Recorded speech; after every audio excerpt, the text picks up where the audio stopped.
Start. કેમ છો guys? તો હું અલી લોગર પહોંચી ગયો છું મોતીસા દરવાજા પીપરીવાસમાં અને અહીંયાના એરિયાના ઘણા મહિનાથી તકલીફ પડી રહી છે. આપણે એમની પાસે પૂછીએ શું તકલીફ છે એમને.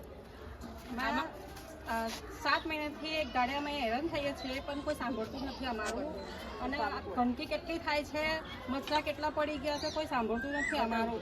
નગરપાલિકા જ્યાં પછી કલેક્ટર કચેરી જ્યાં કોઈ સાંભળતું નથી અમારું. અને આમાં કેટલી અરજીઓ કરે કોઈ અરજી લેતું જ નહીં. આવશું એમ કે છે, કોઈ આવતું જ પણ નથી. અને કેટલી ગંદકી રસ્તા બંધ છે, પછી છોકરાઓ જેને કેટલા બીમાર ગંદુ પાણી આવે છે, કોઈ નિકાલ નથી આના માટે શું કરવાનું? ગટરો ઉભરાય છે, ઝાડના ઉભરાય છે, બધી 6 મહિના બહાર નથી, કોઈ વાપરતું નથી. અમે બહુ તકલીફ, બહુ હેરાન થઈએ છીએ. અમારા બાળ બચ્ચા બધા બીમાર છે અત્યારે સાહેબ.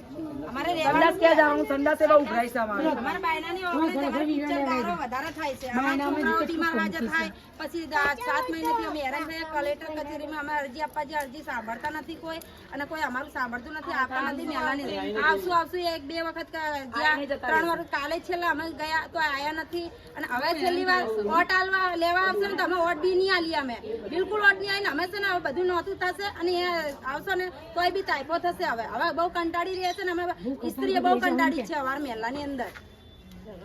જલ્દીથી આમનું કામ થઈ જાય એવું કંઈક કરો. અમને કંટાળી છે મોટી લેન્ડમાં તકલીફ છે.